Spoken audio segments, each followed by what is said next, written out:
A outro deputado membro da nossa comissão, o deputado Edinho Araújo, do PMDB de São Paulo. Presidente, eu gostaria de sugerir a Vossa Excelência, tendo em vista que a senadora tem outro compromisso, será que não seria o caso de responderem às questões colocadas pela senadora Marta Suplicy, que eu achei profundamente pertinente, e também as indagações da deputada Rosângela? Eu ficaria para fazer a intervenção em seguida, mas eu acho que seria importante ouvi-los agora. E depois também as indagações da deputada Rosângela. Eu agradeço a contribuição do Edinho para que a gente possa aproveitar ao máximo aqui a condução dos nossos trabalhos.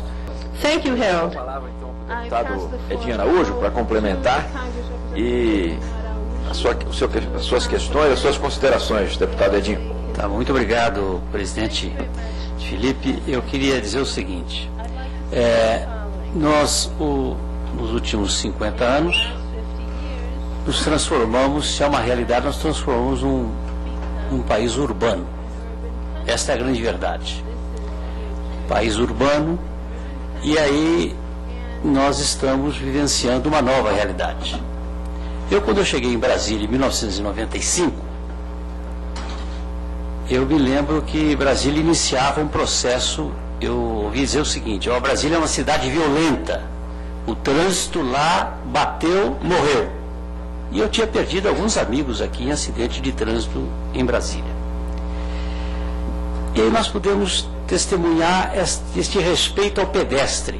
Então eu gostaria de dizer aos nossos visitantes que Brasília implantou um sistema de respeito ao pedestre, que eu acho uma coisa fantástica.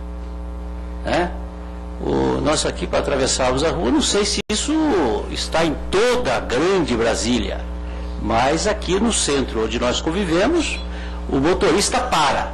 Eu acho isto algo fantástico e acho difícil de implantar isto. Por quê? É a questão cultural. O problema básico é a educação, é a cultura. Gostaria de dizer aos nossos visitantes que eu fui prefeito de São José do Rio Preto. Fui prefeito de uma cidade pequena, de 40 mil habitantes, e depois uma de 400 mil habitantes, que é São José do Rio Preto, no noroeste do estado de São Paulo. Tinha um problema de água. No primeiro mandato, resolveu o problema da falta de água. Faltava água em São José do Rio Preto, uma cidade conhecida como uma cidade, como chama a região lá dos Estados Unidos, que é a região, a Califórnia, falava que Rio Preto era Califórnia, faltava água. No segundo mandato, resolveu a falta de esgoto. Tratamos 100% do esgoto, tinha 3% apenas de esgoto. O entulho da construção civil, equacionamos o problema do entulho da construção civil, que tinha as caçambas e o pessoal jogava em mais de 2.000 pontos da cidade. Todas as ruas, no final das ruas, nos bairros, eram jogados entulhos. Coleta seletiva, fizemos uma cooperativa e implantamos coleta seletiva. E o problema do trânsito, aí veio o problema do trânsito. Aí eu contratei o Clóvis Ferraz, o Coca, especialista da USP de São Paulo. Ali, morava em São Carlos, morava em Araraquara, trabalhava em São Carlos. Falei: Coca, me faça um planejamento, eu quero resolver, melhorar o transporte coletivo. Aí ele tentou uma coisa que já vinha há muitos anos, quase me caçaram, tá certo? Porque os ônibus começaram a ficar parados, a população, então, para implantar, a população não entendeu. O problema terrível essa questão do transporte coletivo. Quase fui caçado porque eu tentei mudar e os técnicos, não sei o que deu errado, a população não colaborou. Uma coisa, então eu vivi isso na pele, o que é fazer uma mudança no nosso país. Tem que tratar com os russos, né? Como? Tem que tratar com os russos. Nossa, é uma coisa terrível. Então, eu gostaria de dizer que esta questão, eu acho que nós temos que nos debruçar. Estivemos conversando, assisti, na segunda-feira nós estivemos lá em São Paulo, e hoje aqui na nossa comissão. Quero cumprimentar você, Felipe, e cumprimentar o Walter e todos que estão participando. Eu acho que nós temos que nos debruçar. Acho que nós precisamos do marco legal. Aqui falou-se de que só tem poder quem tem voto, né? Para ficar parados, a população, então, para implantar, a população não entendeu. O problema terrível essa questão do transporte coletivo. Quase fui caçado porque eu tentei mudar e os técnicos, não sei o que deu errado, né, a população não colaborou. Uma coisa, então eu vivi isso na pele, o que é fazer uma mudança no nosso país. Tem que tratar com os russos, né? Como? Tem que tratar com os russos. Nossa, uma coisa terrível. Então, eu gostaria de dizer que esta questão, eu acho que nós temos que nos debruçar. Estivemos conversando, assisti, na segunda-feira nós estivemos lá em São Paulo, e hoje aqui na nossa comissão. Quero cumprimentar você, Felipe, e cumprimentar o Walter e todos que estão participando. Eu acho que nós temos que nos debruçar. Acho que nós precisamos do marco legal. Aqui falou-se de que só tem poder quem tem voto, né?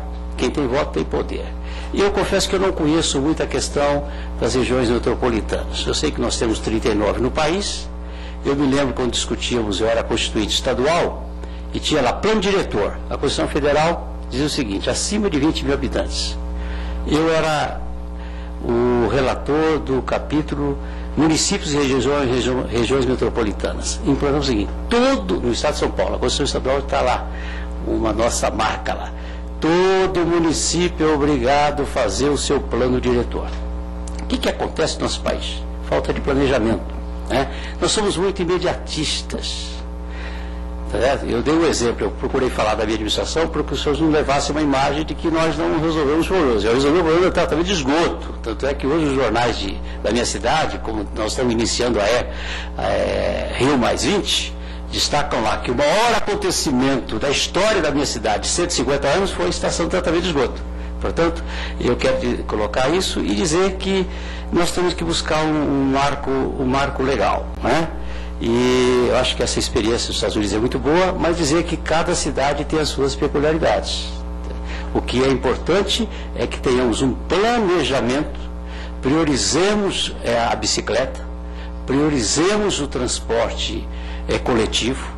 Eu acho que essa mentalidade, vamos viver um período de eleições, esperamos que realmente essas campanhas possam contribuir para que a população se conscientize e nós políticos, nós prefeitos e deputados possamos contribuir para melhorar ainda mais o transporte coletivo, que eu acho que é o grande gargalo do nosso país hoje, especialmente nas regiões metropolitanas. Muito obrigado, senhor presidente. Obrigado, deputado Edinho Araújo. Para dentro da nossa... Aliás, amanhã nós temos uma audiência. Aliás, deputado Edinho, o senhor poderia fazer aqui o reforço do convite, por favor? Não, eu gostaria apenas, eu não entendi o que o senhor estava, eu queria apenas reforçar a ideia de que nós devemos continuar dialogando, discutindo experiências positivas que nós possamos ter no nosso país, respeitando essas peculiaridades, acolhendo e sistematizando todas essas informações e experiências que foram trazidas aqui, a larga experiência que tem um deputado Walter Feldman, um deputado, os deputados que foram prefeitos aqui da comissão, tem muitos prefeitos aqui. Então eu acho que nós podemos ter isto firmado. Eu acho que tirar essa decisão da comissão de que nós vamos continuar debatendo, para que não se perca, até pela riqueza de informações que nós obtivemos, que nós vamos procurar, dialogando com o governo, com o executivo, ver se nós encontramos, nós possamos avançar nesse tema, que eu acho que é o tema da atualidade. Eu queria mais uma vez cumprimentar a Vossa Excelência. Obrigado, deputado Edinho. É exatamente nessa direção que nós vamos seguir, né? E nós temos que criar nossa experiência.